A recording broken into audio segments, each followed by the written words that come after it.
السلام علیکم اسٹوڈنٹس، آج ہم اپنے یونٹ نمبر 18 میں مزید کچھ محاورات، ان کے معنی اور جملوں کا مطالعہ کریں گے۔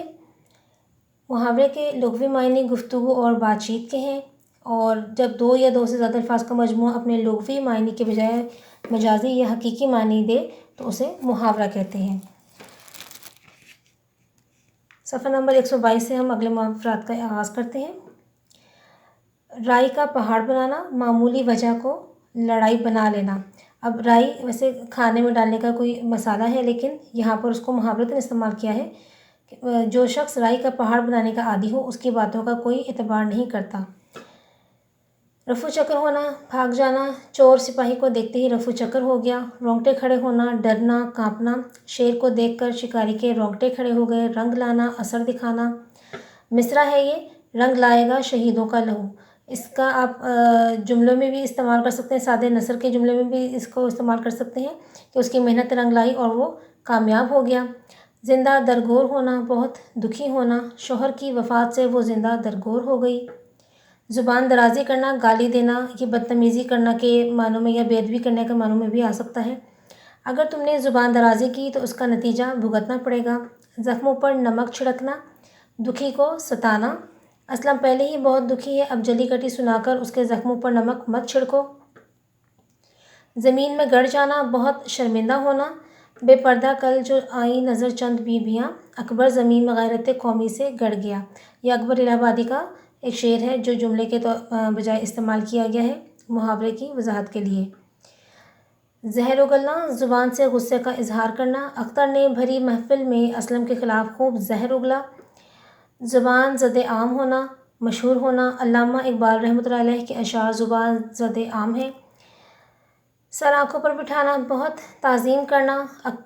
اکرم بڑا باادب لڑکا ہے، بزرگوں کو سر آنکھوں پر بٹھاتا ہے، یعنی ان کی بہت تعظیم کرتا ہے۔ سینہ سپر ہونا، جان لڑا دینا۔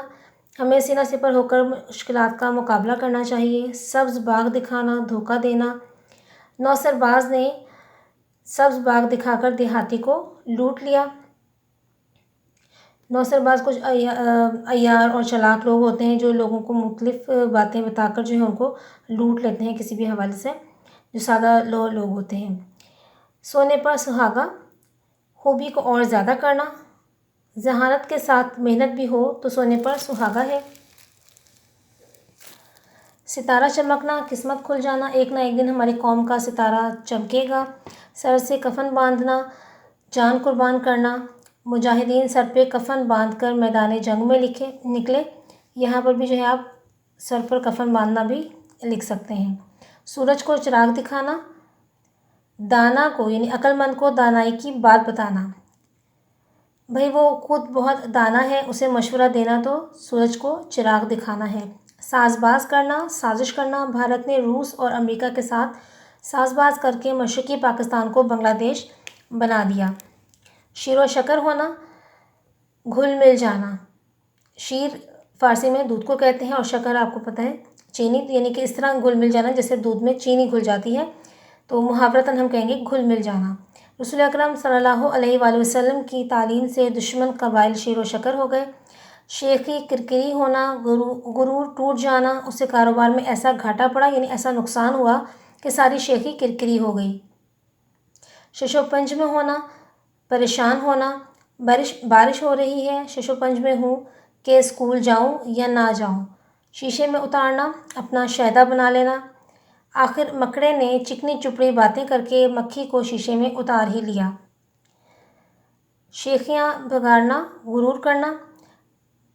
مرہب بڑی شیخیاں بھگاڑ رہا تھا، لیکن حضرت علی رضی اللہ عنہ کی تلوار کے ایک ہی وار سے اس کا خاتمہ کر دیا۔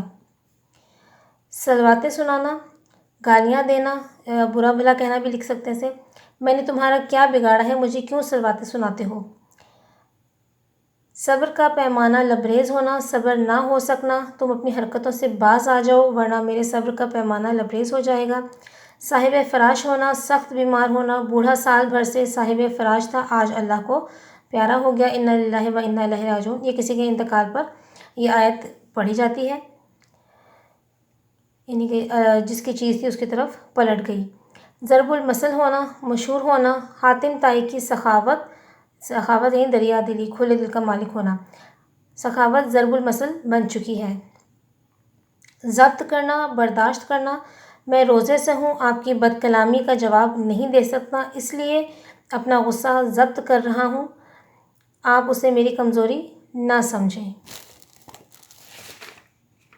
یہاں تک جو ہے آپ نے یہ ضوابط تک جو ہے آپ محاورات ان کے مفہوم اور ان کے جملے بھی آپ نے یاد کرنے ہیں۔